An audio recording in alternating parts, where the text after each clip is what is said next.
Hey there, this is Andrew bringing you some Keyforge news. This is a little late because I was out when this came up. I'm really excited about it. Ghost Galaxy has officially responded to community feedback response about the new formats, and they've changed some things. You've probably heard about some of this before, but I want to walk you through it, give you some of my thoughts about it, and I have to say, I'm just overall really impressed because I could not believe reading this article when it came out just how long it is. It's so long and it's very detailed. And from the perspective of somebody who's been in these types of communities before, who's played fantasy flight games before, and dealt with a lack of communication, to me this is huge. That Ghost Galaxy's coming out here, really, it seems to me like they're just putting all their cards on the table, explaining their thinking, explaining their goals, and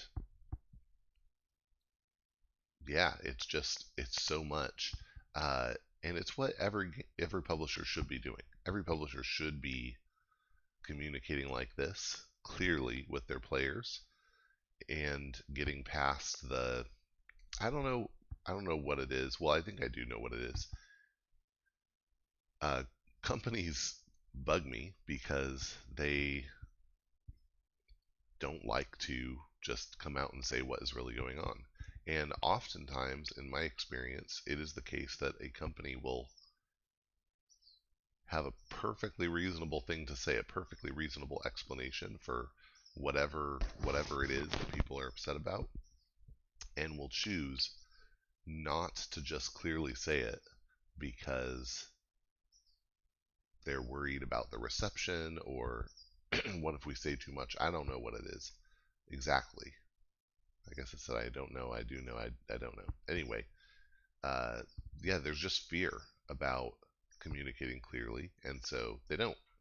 And the inevitable result is that people get frustrated, hurt, lose trust, and fill in the gaps because that's what humans do.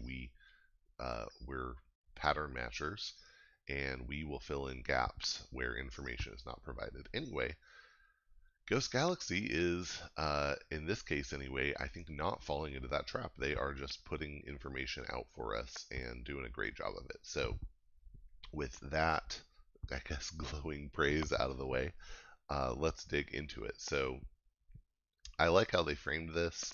They framed it even thematically as Dees is coming out. Oh, everybody's been getting along. This is just terrible, but hey, don't worry, it can't last forever. And when the confusion comes, the disc creatures they come out ready to feast on the anguish. Um, so they start out just rehashing some of the things that they already communicated before, but they're saying, no, please believe us here. Like, this stuff is preliminary. They're going to get feedback. They might change it. Um, and then even the documentation of exactly how this is going to work is still forthcoming. Um, Now, this actually, I certainly hadn't understood this clearly before. They're actually going to let when they give price support and whatnot to your local store can run whatever events they want. And so the it's going to be Ghost Galaxy run events that are going to have whatever formats, however they end up landing after all the testing and feedback. But local events you could run adaptive if you want, or you could run sealed auction if you want. It's up to you. It is, except for official store championships, those will have the tournament guidelines, but everything else is pretty wide open, and they will even be giving good price support for those. So there should be a pretty wide range of KeyForge formats available to play. I mean, for goodness sake, it sounds from the way they said it here, like if your local store wanted to run an event as you know, a cube draft, you could do that. So, and GG would be happy to have prize support to you. Your store probably doesn't want to run a cube draft because they want to sell you decks, but that's no worse than Archon. Okay, and oh, and they confirmed, yeah, they're going to be selling full Keyforge decks. They're not going to be doing this like a house pod pack that people were theorizing about. So, okay, now they talked a little bit then about in this big picture section about their perspective on how to grow the game going forward, and they divided players pretty clearly into three groups: uh, current players, new players, and then lapsed players. And they say in here that for every new player, there are 30 more than for every current player, there are more than 30 lapsed players. That's really interesting, and I'm sure that does inform their perspective. They're looking at how do we get those people back, and yeah, I get it. Although a friend pointed out, and I think correctly so, that pandemic stuff didn't help, but also lack of follow through on FFG's part also contributed to lapsed players. I remember Rachel Trimble, who's a really prominent player, ended up dropping out in large part because she never got the prize support that she was due as part of her winning. So, and had some hassle with that. Now that's just based on her side of it. I don't know what FFG's side of it was, but um, we lost a member of the community because of how that played out. So I think formats are not the only consideration here. I think Ghost Galaxy is really going to have to follow through on their commitments and earn people's trust. But they certainly seem to think that it's at least part of it. So yeah, this was an interesting section. Good to get their thoughts there. All right, and then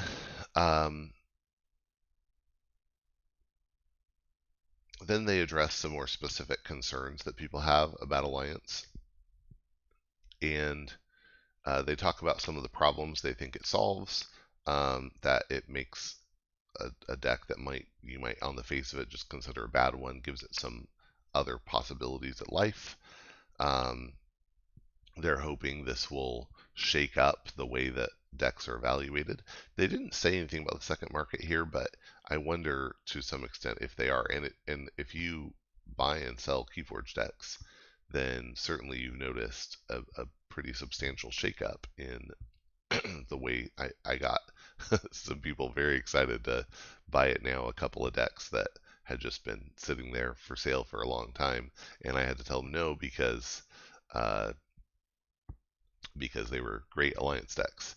Um, and yeah, and then there is the possibility that a new deck, even if the deck isn't something you play on its own, might make your overall collection more valuable and exciting, and it gives you a little more agency. But I mean, we were playing around on the ABR on Ancient Bear Republic with putting together really great alliance decks, and there's some really amazing things you can do. But we made the comment that you still can't have it all because you're not actually constructing. You still have to deal with these house pods that were put together by the deck building algorithm. So um, let's see. This is interesting. They did a data model on the millions and millions of decks that have been made for Keyforge, um, and they found that less than 100 alliance matchups could be identical. So it's there are fewer than 100 possible alliance decks that could be duplicated with just a different house pod, three other house pods that would have the same list of cards. So that's pretty cool. All right, so um,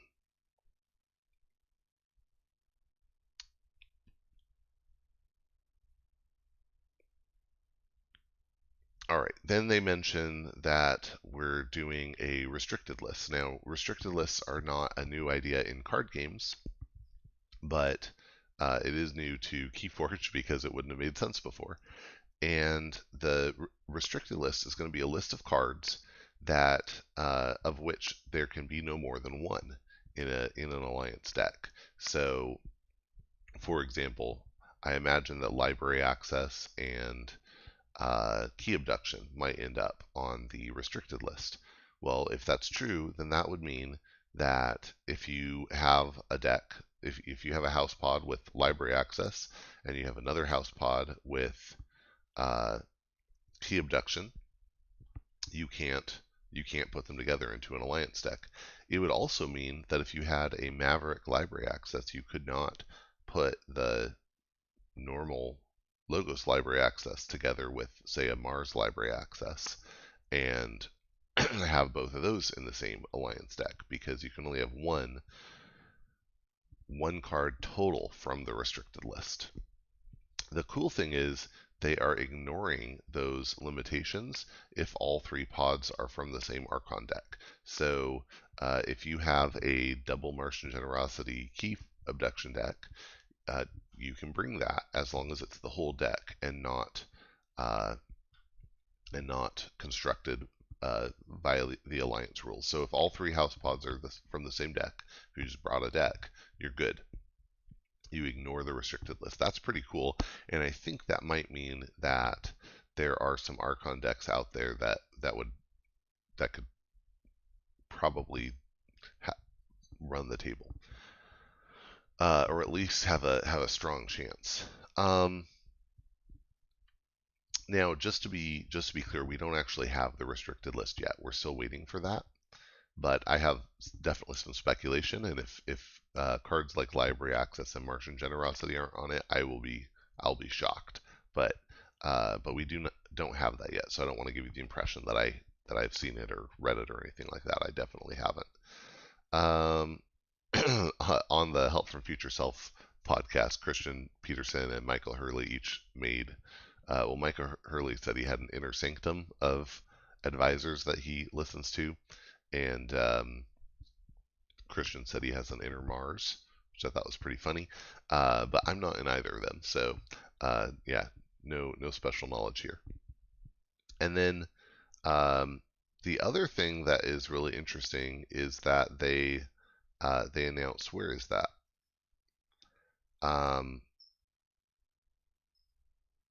I'm trying to find out exactly where they must have mentioned it up here, and I'm just not seeing it right now. The interesting thing is they are requiring that all three house pods, be from the same set.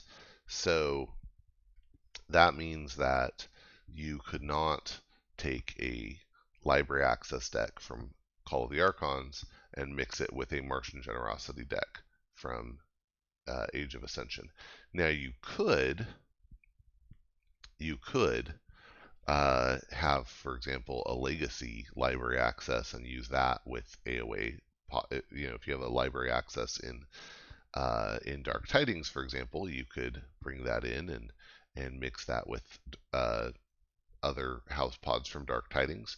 Again, subject to the restricted list, but you cannot mix and match sets, which I think that will actually prevent a lot of the crazy brokenness. And yeah, that'll be good. Okay. So that's, I think, all the news about Alliance. Now they're keeping Sealed Alliance as well, which I'm really happy about. But they're dropping Archon away from the best of one triad and back to just a straight up bring one deck and play it format. I was really excited about the triad best of one way to do it, so I'm sad that they dropped back here, except I know some people were really worried about it, so I think that's fine. Um, so yeah, it'll just be bring one deck Archon, and they're also doing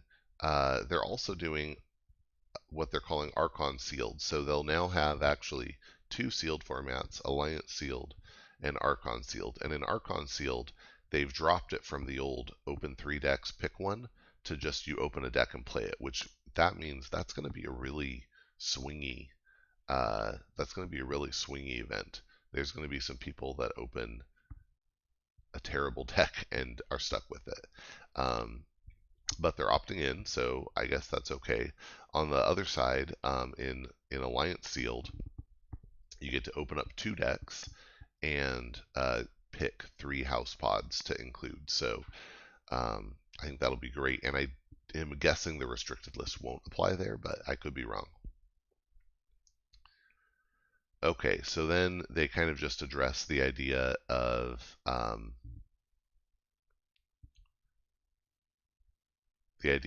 other formats that people want, and there's a lot that I like. Um, a lot of other formats that I like. I think Keyforge is fun in a huge variety of formats, but they say, well, these are just the ones we're going to be supporting. We want to make sure people can show up and do it, and I really do suspect that. I really do suspect that a lot of people are thinking of these high level formats as being like the only formats that will be available, but they've already said no, you're at your local store, you can do whatever you want. So so really what we're talking about is the formats that are going to be supported at really high level events, and I think that's pretty reasonable. So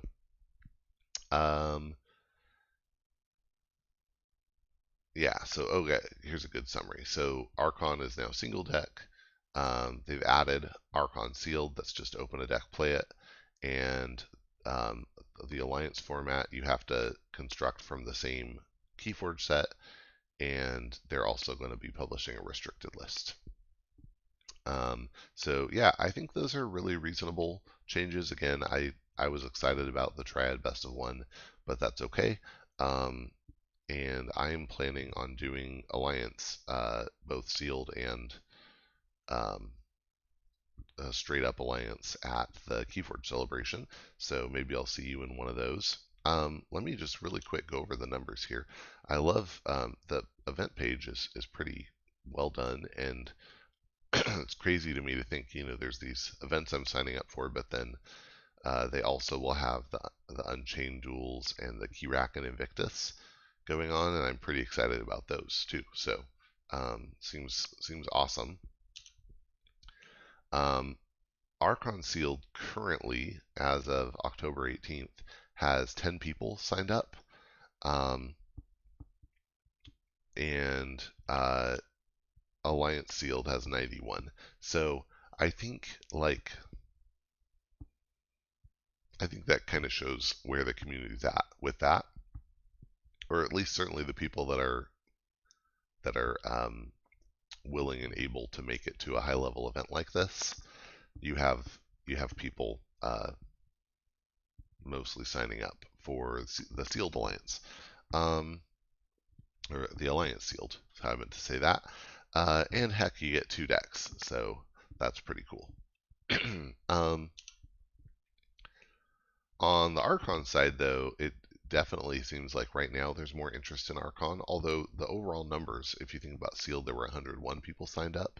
Here, there are just fewer total. So we have 49 signed up for the single Archon event, and 23 signed up for the Alliance tournament. So now that leaves about 25 people, a little more than that actually, left over that have signed up for Sealed and not signed up for an Archon or for a Bring a Deck event. And so we'll have to see if maybe those people are just not interested in either format. Maybe they can't be there on Saturday. Who knows? But I'll be interested to see if it seems to me like it's possible that some of these folks are waiting and considering, and that's fine too. That's great. So, but at least it's fair to say, based on the signups, that there are more people interested in the Alliance event than there are interested in the Archon Sealed event, just based on the numbers. Okay, and then the last bit of the last little thing here I'll mention is that they also published today news that the Keyforge adventures should be available in stores. So they have the Rise of the Keyraken, that was the first one that came out, and then the Abyssal Conspiracy. And it's really interesting because FFG published, they made these available for free, which was a really great thing to do. Um, and I think Ghost Galaxy just uh, printing them and shipping them shows the benefits of their printing approach because um, for FFG, I think they probably would have liked to sell these, but they couldn't because their distribution, their not distribution, but their logistics pipeline was so messed up by COVID. And while I'm sure that's just having less of an effect right now, still it just seems like Ghost Galaxy is able to move a little quicker on some things. So I'm looking forward to that. Um, all right, so it's exciting, it's good stuff, and I hope that you're excited about the responsiveness of Ghost Galaxy is the thing I'm most excited about, and then I'm also excited about these formats and about the new set, and I'm excited to get to play with people in person in Minnesota, and I hope I'll see some of you there. So thanks, and get out there and forge some keys.